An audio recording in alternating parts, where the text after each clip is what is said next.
तो हाय दोस्तों, देखिए हम आए हैं इस वीडियो में साइंस में अर्थात 2023 ईस्वी में जो साइंस का एग्ज़ाम पड़ा उसी के प्रश्न हैं। ये सेट आई है। आप सबके पास हो सकता है कि मतलब अलग अलग सेट हो, जैसे ए बी सी डी। तो आप देख लीजिएगा, जस्ट बस क्वेश्चन आगे पीछे रहता है और कोई परेशानी नहीं है। आप सब मिला लीजिए कि कितना क्वेश्चन आपका सही गया, कितना मार्क्स विज्ञान में आपका आ रहा है। तो देखिए आई है और आप सब मिला लीजिएगा। तो देखिए हम सब पहले प्रश्न की ओर आगे बढ़ते हैं। पहला प्रश्न देखिए क्या पूछा जा रहा है इसमें। कार्बन हाइड्रोजन से संयोग कर बनाता है, तो क्या हाइड्रोकार्बन बनाता है? ऑप्शन सी इसका सही होगा। उसके बाद इसमें आते हैं दूसरा नंबर प्रश्न। दूसरा नंबर प्रश्न देखिए क्या दिया, बोरॉन एवं एल्युमिनियम आवर्त सारणी। यहाँ जो प्रश्न कह रही है बोरॉन एवं एल्युमिनियम आवर्त सारणी के किस वर्ग का तत्व है? तो 13, अर्थात ऑप्शन सी इसका सही होगा। उसके बाद आते हैं तीसरे नंबर प्रश्न पर। मूत्र का पीला रंग किसके वर्णक के कारण होता है? तो यूरोक्रोम के वर्णक के कारण होता है। तो सही आंसर ऑप्शन बी हो जाएगा। उसके बाद आते हैं चौथे नंबर प्रश्न की ओर कि बाघ उपभोक्ता है, मतलब बाघ एक ऐसी उपभोक्ता है। तो यह प्रथम पोषी उपभोक्ता है, क्योंकि बाघ ही प्रथम पोषी स्तर के उपभोक्ता होते हैं। और उसके बाद अगला प्रश्न 5 आइए, पित्त रस का स्राव होता है। कहाँ से स्राव होता है? तो यकृत के द्वारा पित्त रस का स्राव होता है। उसके बाद आइए छठा नंबर प्रश्न पर। मनुष्य, बिल्ली तथा चमगादड़ के अग्रपाद हैं, तो यह एक समजात अंग है। ऑप्शन ए इसका सही होगा। उसके बाद आते हैं 7 नंबर, निम्नलिखित में से कौन पुनरुद्र भवन का उदाहरण है? तो हाइड्रा कौन हो जाएगा? ऑप्शन ए इसका सही होगा। 8 नंबर प्रश्न देखिए, किसी जीव की जीनी संरचना कहलाती है जीनोटाइप कहलाती है, मतलब जीव के जो जीनों की संरचना होती है वो जीनोटाइप कहलाती है। उसके बाद 9 नंबर प्रश्न आइए। प्रश्न क्या पूछ रहा है कि किस दर्पण की फोकस दूरी और चिन्ह परिपाटी के अनुसार ऋणात्मक मानी जाती है? तो वह कौन सा दर्पण होगा? अवतल दर्पण, क्योंकि अवतल दर्पण की फोकस दूरी चिन्ह परिपाटी के हिसाब से, मतलब चिन्ह परिपटी के हिसाब से क्या होती है? ऋणात्मक होती है। तो इसका सही आंसर ऑप्शन बी हो जाएगा। 10 नंबर प्रश्न देखिए क्या दिया गया है कि अवतल दर्पण में आवर्धित काल्पनिक प्रतिबिंब बनाने के लिए वस्तु को कहाँ रखी जाती है? तो वस्तु को फोकस और ध्रुव के जब बीच में रखा जाएगा तो आवर्धित और काल्पनिक प्रतिबिंब प्राप्त होंगे अवतल दर्पण में। अब आते हैं 11 नंबर प्रश्न कि प्रकाश के अपवर्तन के कितने नियम हैं? तो प्रकाश के अपवर्तन के 2 नियम। ऑप्शन बी इसका करेक्ट होगा। उसके बाद आइए 12 नंबर की किसी माध्यम में अपवर्तनांक का मान क्या होता है? तो साइन आई बटा साइन आर अपवर्तनांक के मान होते हैं। उसके बाद 13 नंबर प्रश्न आइए कि लेंस की क्षमता का एसआई मात्रक क्या होता है? तो डाईऑप्टर होते हैं। उसके बाद 14 नंबर प्रश्न आइए कि अवतल लेंस के आवर्धन एम बराबर क्या होता है? भी बटा यू होंगे। ऑप्शन सी इसका करेक्ट होगा। 15 नंबर प्रश्न आइए, हीरे का अपवर्तनांक कितना होता है? तो हीरे का अपवर्तनांक 2.42 होता है। उसके बाद 16 नंबर प्रश्न आइए कि एक प्रिज्म कितने सतहों से घिरा हुआ होता है? तो 5 सतह से घिरे होते हैं। ऑप्शन डी इसका सही होगा। उसके बाद 17 नंबर प्रश्न आइए कि निम्नलिखित में से किसकी रंध्र के छिद्र घिरे रहते हैं? तो गार्ड कोशिका से घिरा हुआ यह रंध्र रहता है। उसके बाद आगे आइए 18 नंबर प्रश्न देखिए, कौन से गैस श्वसन क्रिया में मुक्त होती है? मतलब जब सांस लेते हैं तो कौन सी गैस बाहर निकलती है? CO2 अर्थात कार्बन डाइऑक्साइड। ऑप्शन डी इसका सही होगा। 19 नंबर प्रश्न आइए कि निम्नलिखित में से किस रंग की प्रकाश की किरणें प्रकाश संश्लेषण के लिए सबसे ज़्यादा प्रभावी होता है? तो इसका सही आंसर लाल होगा। उसके बाद आगे आइए 20 नंबर प्रश्न की ओर कि क्या कह रहा, ग्लूकोज के पूर्ण ऑक्सीकरण से मुक्त क्या होती है? तो कार्बन डाइऑक्साइड, ऊर्जा भी मुक्त होती है और जल भी। तो ऑप्शन इसका डी होगा, इनमें से सभी होंगे। उसके बाद 21 नंबर प्रश्न आइए कि क्या कह रहा, कोशिका झिल्ली किस प्रकार की झिल्ली है? तो यह परागमय झिल्ली है। ऑप्शन ए इसका सही होगा। उसके बाद 21 नंबर हो गया। 22 नंबर आइए, ATP का विस्तार क्या होता है? एडिनोसिन डाईफॉस्फेट होता है। Adenosine diphosphate. ऑप्शन सी इसका सही होगा। उसके बाद आते हैं 23 नंबर में, स्टार्च की उपस्थिति की जांच करने के लिए किस विलयन का उपयोग किया जाता है? तो आयोडीन का उपयोग किया जाता है। ऑप्शन ए इसका सही होगा। उसके बाद 24 नंबर प्रश्न आइए, प्रकाश संश्लेषण की दर निम्न में से किस कारकों पर निर्भर करती है? तो ये प्रकाश के गुण एवं प्रकाश की मात्रा दोनों पर निर्भर करेगी। तो ऑप्शन इसका सी सही होगा। 25 नंबर प्रश्न आइए, निम्नलिखित में से किस लेंस को अपसारी लेंस कहते हैं? तो अवतल फोकल लेंस को अपसारी लेंस कहते हैं, ऑप्शन ए इसका सही होगा। 26 नंबर प्रश्न आइए कि दृश्य प्रकाश में किस वर्ण का तरंगदैर्घ्य अधिकतम होता है, तो लाल रंग का, ऑप्शन सी इसका सही होगा। उसके बाद 27 नंबर प्रश्न आइए क्या दिया, प्रतिरोध का मान बढ़ने से प्रतिरोधकता का जोड़ा जाना चाहिए, कौन से क्रम में, तो पार्श्व क्रम में जोड़ा जाना चाहिए अर्थात श्रेणी क्रम, ऑप्शन ए इसका सही होगा। उसके बाद 28 नंबर प्रश्न आइए कि किस उपकरण में धनायन ऋणायन चिन्ह नहीं होता, तो यह कुंडली में धनायन ऋणायन का चिन्ह नहीं होता है।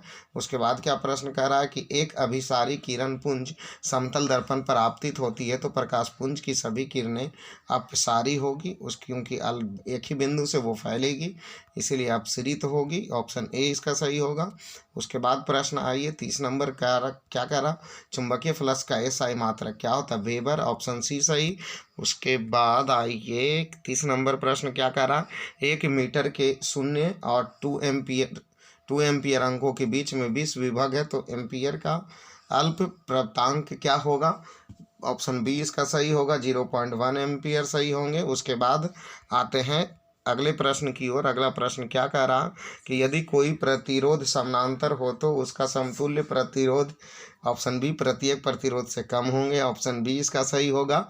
उसके बाद 33 नंबर प्रश्न देखिए क्या कह रहा, फल पकाने के लिए पकाने वाला हार्मोन क्या कहलाता है, तो एथिलीन कहलाता, ऑप्शन ए सही होंगे। उसके बाद 34 नंबर प्रश्न आइए क्या कह रहा, गोबर छत्ता एक मृत जीवी है, ऑप्शन ए सही है।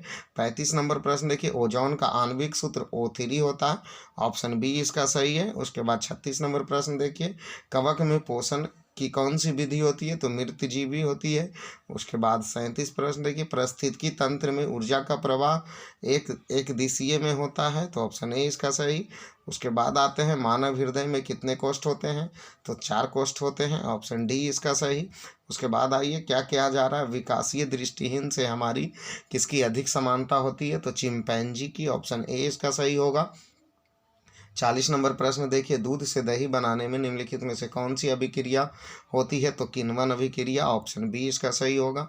अभिक्रिया इनमें से आयनों का आदान प्रदान होता है वह कहलाती है द्वि विस्थापन अभिक्रिया में ऐसा होता है, ऑप्शन बी इसका सही होगा। उसके बाद निम्नलिखित में से कौन से समीकरण संतुष्ट है, तो ऑप्शन डी जो संतुष्ट इसका है आप सब लोग मिला लीजिए। उसके बाद 43 नंबर प्रश्न आते हैं कि किसी भी उदासीन विलयन का पीएच मान क्या होता है, 7, ऑप्शन सी सही है। उसके बाद आइए कि निम्नलिखित में से प्राकृतिक सूचक कौन है, तो हल्दी, ऑप्शन डी इसका, ऑप्शन बी होगा हल्दी। उसके बाद देखिए धोबन सोडा का सूत्र क्या होता है, तो NO2CO3 और 10H2O होता है, ऑप्शन सी इसका सही है। उसके बाद आते हैं प्रश्न क्या कर रहा है, निम्नलिखित में से कौन सी विजातीय यौगिक हैं, तो इस विजातीय यौगिक प्लास्टर ऑफ पेरिस है इस ऑप्शन के हिसाब से। उसके बाद आते हैं 47 नंबर प्रश्न सबसे कठोर प्राकृतिक पदार्थ क्या है, तो हीरा, ऑप्शन डी इसका सही है। उसके बाद आते हैं निम्नलिखित में से कौन सा आयन लाल लिटमस पत्र को नीला कर देगा, तो इसका सही आंसर आप सब लोग कमेंट कीजिए कि 48 नंबर के प्रश्न क्या होंगे। 49 नंबर प्रश्न आते हैं पोटेशियम के परमाणु संख्या 19 है तो इसकी संयोजकता क्या होगी, ऑप्शन ए सही है, मतलब अर्थात 1 इसका सही आंसर होगा। उसके बाद 50 नंबर प्रश्न पर आइए अल्केन का सूत्र क्या होता है, केन, तो CnH2n+2 अर्थात ऑप्शन बी इसका सही होगा। उसके बाद 51 नंबर आइए फ्लोरीन की परमाणु संख्या 9 होती है, ऑप्शन ए इसका सही होगा। 52 नंबर प्रश्न आइए कोई विलयन लाल लिटमस को नीला कर देता है तो इस विलयन का पीएच मान कितना होता है, 7 से अधिक होता है, ऑप्शन बी इसका सही होंगे। 53 नंबर प्रश्न आइए ऑक्सीजन का परमाणु भार क्या होता है, तो 16 होगा, ऑप्शन सी इसका सही होंगे। बॉक्साइड निम्नलिखित में से किस धातु का अयस्क है, तो एल्युमिनियम अर्थात ऑप्शन सी। उसके बाद आते हैं धातुओं को क्रियाशीलता के क्रम में आप सब लोग इसको सजाइए और इसका आंसर कमेंट कीजिए कि इसका सही आंसर क्या होगा। उसके बाद 56 नंबर प्रश्न आइए और 56 नंबर प्रश्न क्या कह रहा, Fe2O3 Al इंटू Al2O3 मतलब Fe को क्या कर दिया, यहाँ देखिए इससे अलग कर दिया, इसीलिए यह विस्थापन अभिक्रिया, ऑप्शन सी सही होंगे इसमें। और उसके बाद 57 नंबर प्रश्न आइए कि निम्नलिखित में से कौन सी ऊर्जा अनवीकरणीय है, तो पेट्रोलियम ऊर्जा जो कि अनवीकरणीय है। और उसके बाद 58 नंबर आइए जीवाश्म ईंधन में ऊर्जा का वास्तविक स्रोत सूर्य होता है, ऑप्शन बी इसका सही है। 59 नंबर प्रश्न आइए, जो दहन कर ऊष्मा उत्पन्न करती है उसे ईंधन कहा जाता, ऑप्शन बी इसका सही है। 60 नंबर प्रश्न आइए, यूरो 2 का संबंध किससे है, तो ये वायु प्रदूषण से यूरो 2 का संबंध ऑप्शन 60 का मतलब ऑप्शन ए होगा 60 का। 61 नंबर आइए, श्वेत प्रकाश वर्ण विक्षेपण से उत्पन्न होती है तो प्रिज्म से होकर जब गुजारी जाती है, ऑप्शन डी सही होगा। उसके बाद 62 आइए, सौर ऊर्जा को सीधे विद्युत में बदलने की युक्ति को क्या कहते हैं, तो सौर्य सेल कहते हैं, ऑप्शन सी इसका सही होगा। 63 नंबर प्रश्न आइए, निम्नलिखित में से कौन से प्रबल क्षार है, NH4 और OH इसके प्रबल क्षार ऑप्शन सी होंगे। उसके बाद शुष्क बर्फ का रासायनिक सूत्र क्या होता, तो CO2 अर्थात CO2 होते, ऑप्शन बी सही होगा। तो देखिए अब आते हैं 65 नंबर प्रश्न क्या कह रहा है, COCl2 का प्रचलित साधारण नाम क्या होता है, तो कैल्शियम क्लोराइड होते हैं। उसके बाद आगे बढ़ते हैं हम सब, आयोडीन युक्त नमक कौन है, तो इसमें NaCl और Ki आयोडीन मुक्त नमक होते हैं। उसके बाद ऑप्शन आगे आइए, 67 नंबर प्रश्न क्या कर रहा है, मिश्र धातु जिसमें 90% कॉमा और 10 मतलब कॉपर और 10% एसेंटीन होता है तो उसका नाम क्या होगा, कासा में होते हैं ऐसा। उसके बाद आगे आइए क्या कह रहा, ऑक्सीजन गैस के एक अणु से 2 परमाणु के बीच कितनी आबंद होती है, तो 2 आबंद, 68 का बी ऑप्शन होगा।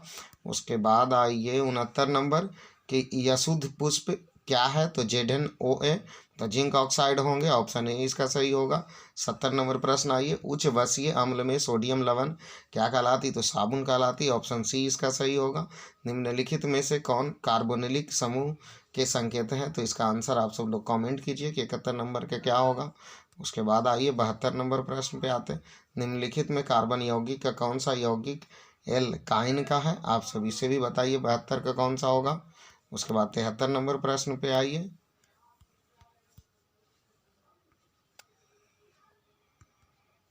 तो यहाँ 73 नंबर प्रश्न आप सब देखिए,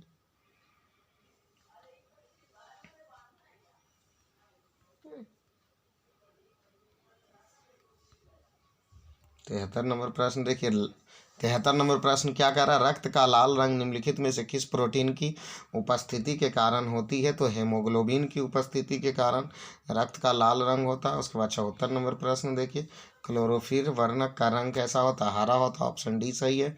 75 नंबर प्रश्न देखिए, दांत की कठोरता एनामेल के कारण होती है, ऑप्शन बी सही है। 76 नंबर आइए, थायरॉक्सिन हार्मोन के संश्लेषण में किसका होना चाहिए, तो आयोडीन का होना चाहिए। और 77 नंबर प्रश्न आइए कि अपघटक का उदाहरण क्या है, तो कवक है जो अपघटक का उदाहरण है। 78 नंबर आई, पृथ्वी पर सौर ऊर्जा का मुख्य स्रोत क्या है, तो सूर्य, ऑप्शन डी इसका सही है। और 79 नंबर प्रश्न आइए, निम्नलिखित में से कौन से पर्यावरण का हिस्सा है, तो इनमें से सभी, क्योंकि तीनों ही पर्यावरण का हिस्सा है। उसके बाद लास्ट प्रश्न देखते हैं और इसका क्या कह रहा, एक वन की पारिस्थितिकी तंत्र में कितने पोषी स्तर होती है, तो 4 पोषी स्तर होती है, 80 का डी हो गया। तो ये था, आप सब लोग मिला लिए होंगे और अपना अपना कमेंट में ज़रूर करना है कि 40 क्वेश्चन में आपने कितना क्वेश्चन सही किया। तो धन्यवाद।